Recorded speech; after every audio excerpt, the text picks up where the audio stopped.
Okay, so we're back to Mishlei 22:15, but we have a truncated Mishlei shiur, okay, because of simchas. Okay, so quick review. Ivelis kshura b'leiv na'ar shevet musar yarchi kena mimenu. The foolishness or folly is bound up or tied up on or in the heart of the na'ar, of the youth. The staff of musar yarchi kena mimenu will distance it/him from it/him. Okay, that's the ambiguous pronoun. Our questions are: what is ivelis? Oh, sorry. And then Sadigon said the foolishness that is tied to the heart of the youth will distance him from the staff of rebuke. Okay, so questions: what is ivelis in this context? What does it mean that it's kshura b'leiv hanar? Like, what's the mashal of kshura? What's the relationship between the ivelis and b'leiv hanar? What is a nar in this context? Is it the neutral Mishleic youth, or is it the specific type of fool? Is it like Rabbeinu Yonah said, where it's someone who is young in years but still under the influence of his father or some disciplinary authority? 4, what is the leiv hanar? 5, what is the shevet musar? What does shevet mean? Is it like corporal punishment? Is it really talking about actual like Mishlei musar through ideas and then using the analogy of shevet, like that somehow that's the way it's administered? What does the combo of the two mean? What is the shevet musar distancing the youth from? Is it distancing from his heart or from the musar or from the shevet musar? And is this a good thing or a bad thing? What is the scenario? Like, is this talking about in a particular instance? Is this talking about like child rearing in general? Is this talking about a troublesome youth? Every youth, you know, what's that's going to be part of what is the audience and what is the subject. What is the cause and effect relationship between the ivelis kshura b'leiv na'ar and the distancing effect described in the second half of the pasuk? What's the specific challenge with the nar? Who is the audience? Is it the discipline giver or the would-be discipline recipient? In other words, is it for the father, let's say, or the youth teacher? Is this specific to the nar, or is the nar just an example of a broader category? Also, is it every nar or just a problem that occurs, or is it a problem that occurs with certain narim? What's the practical takeaway? Pasuk is sounding, according to one reading, like saying you can't do anything. Okay, so we had a couple of approaches, but I kind of don't want to try to systematically review all of them. Let's just not start afresh, but let's just start with whoever has ideas. And then if no one has ideas, I'll try to develop what we did yesterday. And I have meforshim, by the way. Yeah. I think one idea is that like a nar is like we have like foolishness like very tightly woven into his heart. Yeah. And like try to and like hitting it isn't gonna make that untie. Right. I think that was the best step we took yesterday, right? Yeah. You can't untie a knot by hitting it. Yeah. Yeah.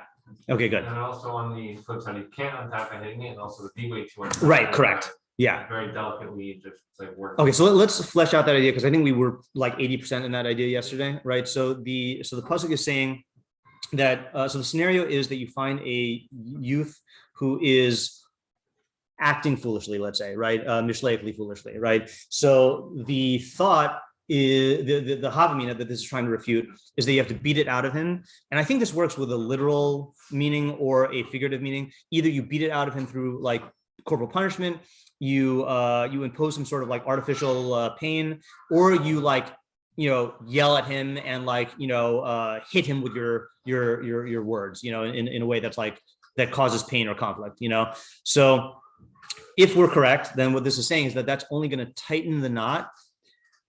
And one question we haven't answered is why, okay? But let's just flesh it out. Rather, you have to realize that there are intricacies involved here, and you have to do it. You have to like be particular. If I'm understanding, can you just close that door? Yeah. Thanks. You have to like scrutinize. Oh, okay. You have to scrutinize. Fine. You have to scrutinize the particular kind of knot, and then like apply subtle manipulation and dexterity to like untie it, right? So the question now also is, what is that, referring to? So those are the two questions: is what is the knot tightening effect of this shevet, and then how do you untie it? Yeah. It's not tightening per se; it's distancing. Distance. Oh, that was a question you had at the end of yesterday. Yeah, right. What's distancing? Like you're saying that it's not going to be effective in untying this thing. Right. So right? But that's causing some kind of distance. What is that? Right. So I think there is room to read that in the simple mashal that we're saying, which is that it's distancing him from the musar, but the shevet is the thing that's what's distancing. The shevet is distancing him from the musar. In other words, you want musar, and the delivery method you're using is hitting. Okay. And this is going to have two effects. it's going to tighten the foolishness and it's going to distance him from the musar. And where are we getting the tightening of the foolishness? The tightening of the foolishness comes from what happens when you hit a knot in the pasuk. Yeah. The tightening of the foolishness Yeah. that's from the first half of the pasuk. That the ivelis is the knot.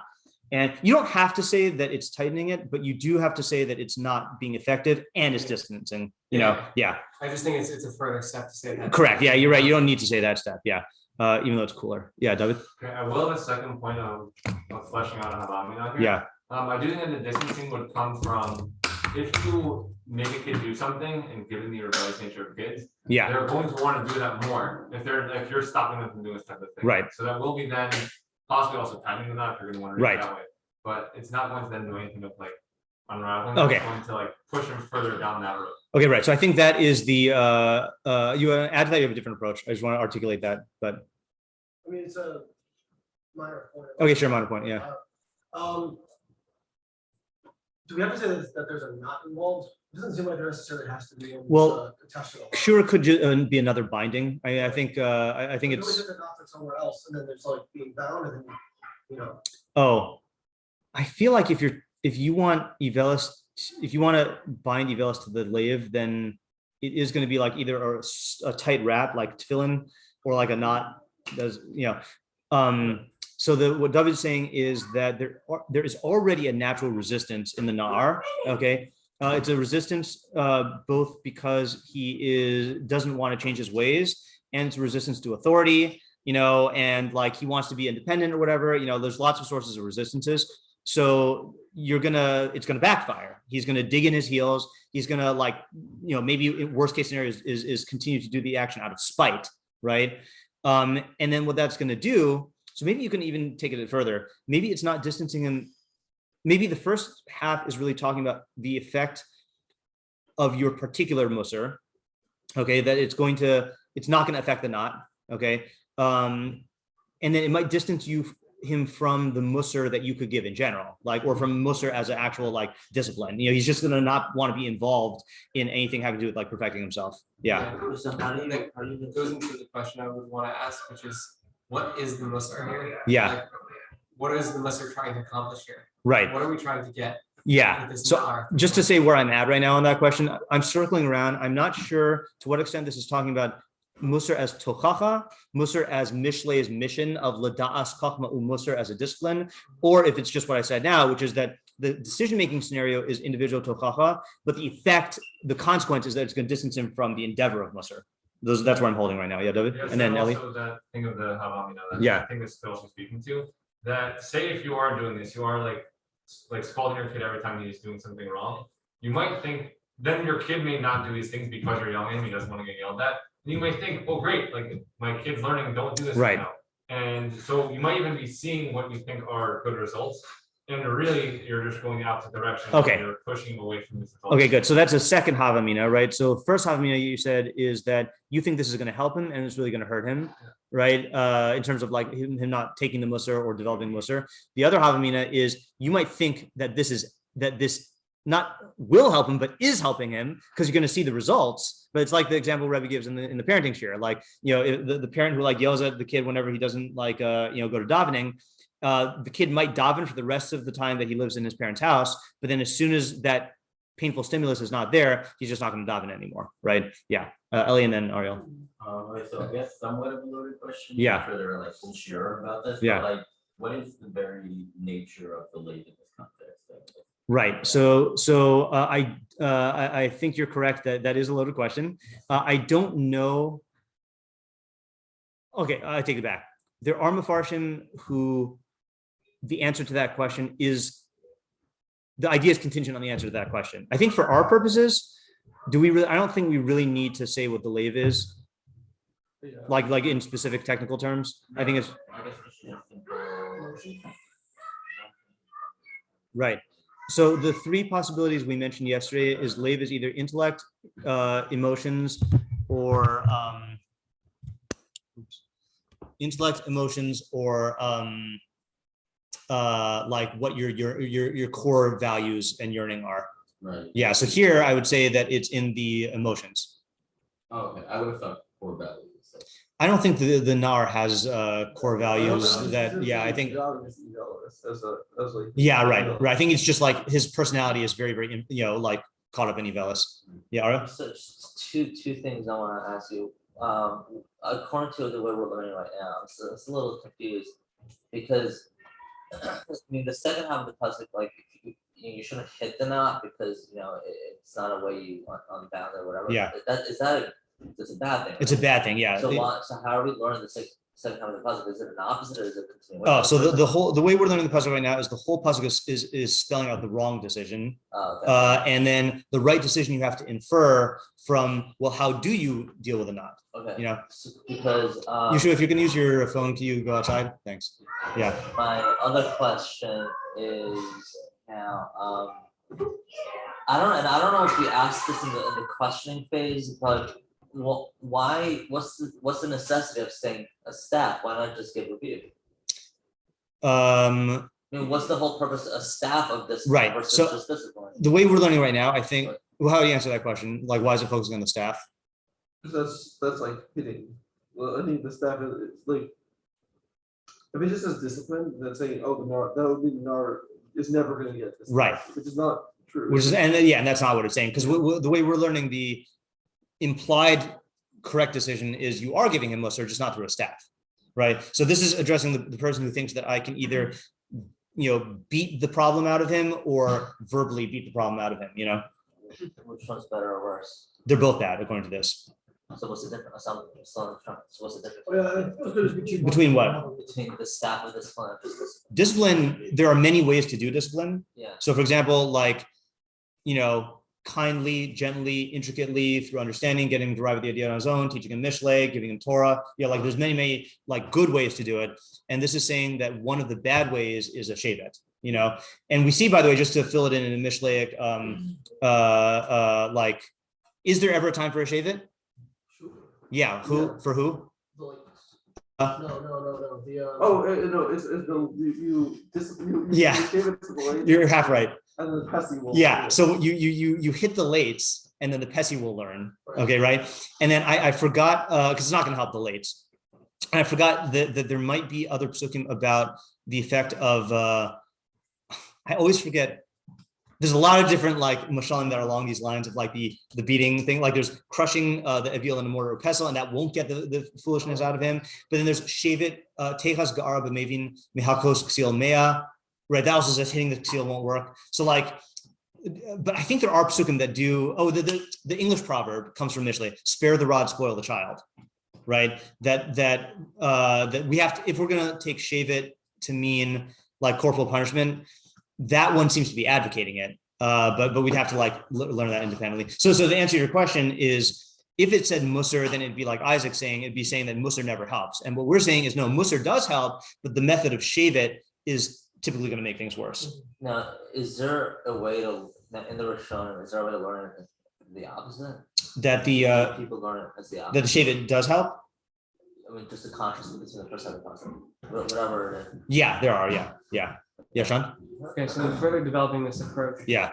Is the foolishness which is tied in the heart, is that a characteristic of the nar, or is this just using the nar as like a archetype for one of our questions?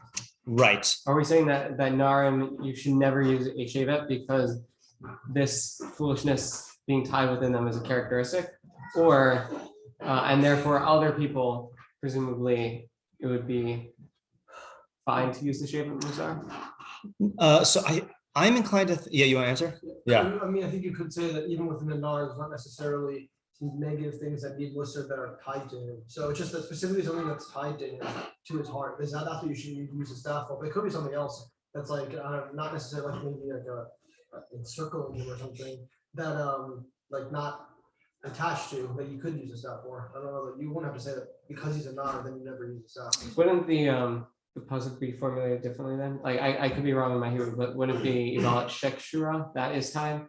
Well, that is how Saigon reads it. Hayivelis hak shiur b'levanar, right? So Right. Within the.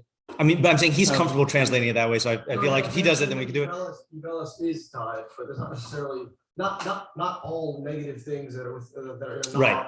is So foolish. I'll give you an example, Yeah, right? I Like know. let's say like you're let's say like you have a I don't know like a 9-year-old who like steals the car and like goes on a joyride and says I like doing bad things, you know. You too young for that reference. Okay, I'll have to share with you. So like, yeah, maybe ideally, you want him to learn from his mistakes, but you got to just prevent him from getting the keys. Like, and if grounding him is going to like prevent him from doing that, you know, like there might be other times when like there, you're not trying to cure the evelis, you're trying to prevent him from harming himself. You know, like that might be a type of thing. I had another answer though also, which is, ask a question again. There's something about the way you asked it made me think that there's 2 ways to interpret it. Is the Ivelit Kishura believe a characteristic of the Like a Nar? general characteristic? Yeah, Yeah. or not?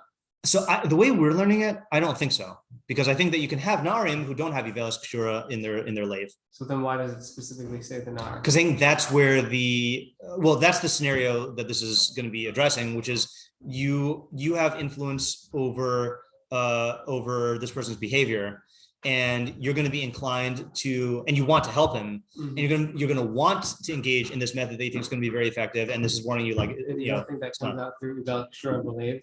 Shevet Musar? You're kind of wrong? No, because I think, for example, that Ivelis can be kshura in the lave of other Mishlei fools. But then you're saying it's something specific to the Nar, aren't you? No, I'm answering the question by saying that the pasuk this is a pasuk that is talking about, it's talking to a father or a teacher who's disciplining a child or student, and that's why it's talking about the Nar. I'm not saying that this is universalizing for everything. In the same way as, for example, like, you know, there are psukim about kings, right? And about like, their relationship with kavod, let's say, right? I'm just making this up. And there might be other people who have to grapple with kavod, but like you could have a puzzle that is just addressing a king, you know. That's how I think that's the simplest way to take it. Yeah. So Chaim actually answered the question that I had. Yeah. I'm gonna ask it anyway. Is that like, is this actually true that, you know, like there's lots of times when like the right thing to do is like, you know, like for a kid is just be like no, you can't do that, you know. Well, first of all, I don't think no, you can't do that is Shevet Musar. Okay, fine. Yeah. I'm not okay. Yeah. Yeah. Where was I'm saying? So there are times when the right type of approach is Shevet Musar. Like. So that's your question. Yeah, Okay. like the running into the street, you know, like you Right. know, you don't like, you know, you don't tell, you don't like a 5-year-old, you don't tell a 5-year-old Right. like, oh, you know, like you don't like start explaining to him about Right. You know. Okay. So before I answer, I want to hear Chaim's answer. You want to? Oh, I thought you said he answered it. Oh yeah. So Oh, what I was before. saying was that he was saying that the pasuk is limited to egos that is kshura, I believe not. Which a lot of types of foolishness aren't like bound up with the way that, you know, like the way that the person is. Yeah. operating. Yeah. Oh, so let's play that through with an example, right? Like, let's say, like, you know, so maybe this actually enhances our idea, because if it's bound up in his heart, and maybe I'm kind of answering Ellie's question in a different way here. Like, I feel like if we're correct that the problem is resistance and rebellion and like stuff like that, the more tied it is to his identity, whether like psychological identity or just like lifestyle, you know, like if he's living like a certain lifestyle and you're threatening that, you know, or he's asserting himself in a certain way and think this is who I am, and you're like beating that down, that's going to awaken the resistance. But there are things that like Na'arim do that are just thoughtless. Like I remember someone telling me over the summer that like there were these 8th graders who were just like, oh yeah. So this is an example. No, maybe it was an 8th grade. I'm mixing up 2 things. There were these teenagers who were standing over this like overpass, you know, and throwing rocks at the cars, and they killed someone. You know, now my guess is they're just not thinking. Like, I don't think these guys are murderers. I don't think these guys, you know, and I think if you like, you know, explain that to them, or if you like even use Shevet, like if they get arrested by the police or whatever, then like they're going to stop, but that's not kshura. So like, yeah, I agree with that. Yeah. Yeah. Chaim? Yeah, I want to go back to root two holidays. Yeah. Can you repeat them real quick? Okay, so one is that okay, I remember the second one first. So the second one was that you're possibly going to see results that the kid is stopping. So you think that this is working. That's one. And then What about the kid? You're right. The second one is you think that this is going to be an effective method, right? Like, The first one is that it's gonna be, you think it's gonna be effective. The second one is that you see effective results. yeah, So I want to say that this doesn't seem like two holidays. It almost seems like two parts of a single holiday, where like you think it's gonna be effective, therefore you do it. Then the kid stops doing the thing because they don't want to get hit. So Yeah. you think it's effective, and then it's like just like right. But the only conceptually you're correct, but I've seen parents who continually use shaving mussar and it's not working. So like, but they delude themselves into thinking that, well, eventually it's going to work, and I think that's a different audience than the person who's like, see, my son is completely well behaved. I've done a good job. Like, no, maybe you just like scared him into like, into submission. Yeah. So I think I can answer some of these questions, but it may be a new approach. Sure. Go ahead. That's how- Yeah. I think this is a good unified approach, right? The test will be, again, I'm going to ask you, or no, I'm going to ask you, I want to hold myself accountable for doing the 4-sentence summaries this year. So like, I'm going to be sending them, posting them, and I don't know where I'm going to post them though. That's the problem. 4-sentence summaries. Yeah. That I require of all my students in high school for their homework assignments. I used to do this when I taught Mishlei and keep 4-sentence summaries of every pasuk. And then I couldn't do it my first year in yeshiva, and then last year I was trying to like back off on things I didn't have to do, so I want to get back into doing it. I think I could do it this year. Yeah. Okay, so I'll explain the second half of it first. I want to say that the staff of discipline, there are two ways you can use it. Like, one way is to use it every single day and it loses its value and whatever. But there is another way where you can use it for a benefit, and that's very, very rare. Right, the big potch, right? Like the The big potch in the lake. But whatever, the point is like the big potch in the lake. no, it's the big potch in the lake.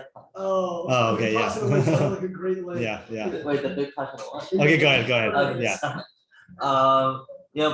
Because if you do it, like once in your life, like you're a guy who don't do this, like the impact that can have on a child or someone who's in their youth is very, very big. Yeah.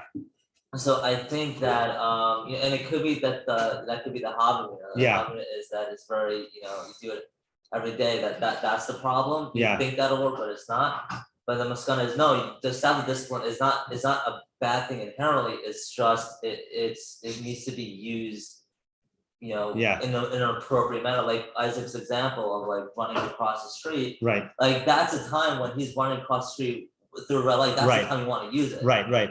So I'm going to give another example of that also. One time is if the consequences are so bad that you just need to stop this person at all costs. The other thing is and this is connected to what we said earlier, sometimes you're not actually trying to like perfect their character. You are just trying to stop a stimulus. And I'll give you an example of this. And I'm not saying that I was right to do this, but it's just that I did this. So 9th grade girls can be very immature and like loud and running around and stuff. So usually when I taught in Shalhavet, there was usually a time towards the beginning of the year when like I would turn on terrifying Rabbi Shnei Weiss mode if they were making noise outside of my classroom, and they would never make noise again for the rest of high school outside of my classroom. They would always like be quiet when they're walking outside. Now I don't know if I was right to do that, but it worked, and so that was not me trying to change their character. That was me trying to make sure that I can teach uninterrupted, well, and it's not even like, I think it is also a different thing when you have an agenda, like you should always fear me. No, it's just, you don't yell outside of my door, when I'm teaching. Yeah. What I was saying. I think that you want to finish? Okay. Oh, sorry. I thought you were finished also. Yeah. Oh, I mean, are you satisfied with the first time process? Yeah. Because I think I okay. All right, go ahead. I was gonna say that if the like it's natural. I think it's very natural for a youth for foolishness to be bound in the you. It's just a natural tendency. It's just that, and to the point of being bound up, sometimes when you do give a staff of discipline, very rarely, it could even unbound itself because the kid he will have the ability to think about it. So that is they used to have, I think I don't know if it was a TV show or a segment on some sort of show, Scared Straight, right? And they made this SNL skit about it, which is also really, really funny. If you've ever seen it with Kenan Thompson. Yeah. So, but the goal is like you take these kids who are like on their way to being delinquents, and like you take someone who's, or they are delinquents, but and then you take like a hardened criminal who's like in jail, and you have him like scare. Like they take them to the prison. They take them to the prison. Yeah, right. The prisoners freak them out. Right. Yeah. So what the way, if that works, okay, let me explain how that works when it does work. And I don't know whether it works all the time, but when it does work is you sometimes can scare someone into untying their own knot, that they are so scared that they like have to take a good hard look at their lives. Like you find this often in people who narrowly avoid death as a result of their bad decisions, or people who hit rock bottom, and get certain consequences. Sometimes it's enough. It is a shade at Musar if it's imposed from without. I mean, I'm not, whatever, the two examples I just gave are not imposed from without, but it can have the effect of being like, I gotta like take a look at my life and like examine myself, and I think that is a way that it can work. Yeah. I think that can even be more valuable than having someone give you Musar out. Right. Yourself. So here's the thing. I agree that that's part of what makes it better. I don't think that you're not saying this, but I don't think that disproves our pasuk, because our pasuk is saying, generally speaking, this is not a good disciplinary method. Yeah. That's what I said also. Okay. Yeah. Right. That's what I'm saying. That's what I said. I don't think you're disagreeing with that. I just wanted to articulate it. Yeah. Yeah, I just want to add to the point that if you don't use the shade of Musar all the time, everybody knows that the shade of Musar exists. Yeah. And like, even if you're not using it, the knowledge that like it's there, right? The kid will be like, yeah, that's the which president had that saying? Speak softly and carry a big stick. Yeah. So like, you don't even need to necessarily use. I mean, yes, it will probably get used. There are times you use it, but the reality that it's there also is like enough to keep a kid like in mind, and that like you don't need to be like just like hitting him every day. Yeah, I mean, look, in the Torah system, right? We have skila sreifa hereg v'chenek. How often are they actually implemented? Once every 7 years, once every 70 years, not that, right? If you're a bloody Bastian, yeah, not in the British slang sense, so but the point of that is that it's an effective deterrent, or like in these countries where like, there are these countries where like, if you litter, it's thousands of dollars fine. And guess what? The countries are very clean, it works, so yeah, that's another good point. Yeah, I think this pasuk is talking about you're actually like implementing. Okay, so let me give you a teaser for tomorrow. Okay, the teaser for tomorrow is, I was reminded, there are meforshim who are going to give like good shot ideas, okay, but then I don't think we've ever discussed the Malbim's unique interpretation of what an evil is. Okay, he learns that the word evil comes from the same source as ulai, maybe, and he learns that an evil is a philosophical skeptic, someone who doubts received teachings from Torah, and is like cast aspersions, like, well, how do you know that's true? How do you know that's true? Now that's not even what we typically learn Mishlei about, but it's a tantalizing idea to think about. Okay, all right. So Blineder will do a couple of meforshim tomorrow. I got a couple ones lined up. Okay, all right, good. I'm glad we got Mishlei, and I'm glad we voted Mishlei. Yeah. Thank you.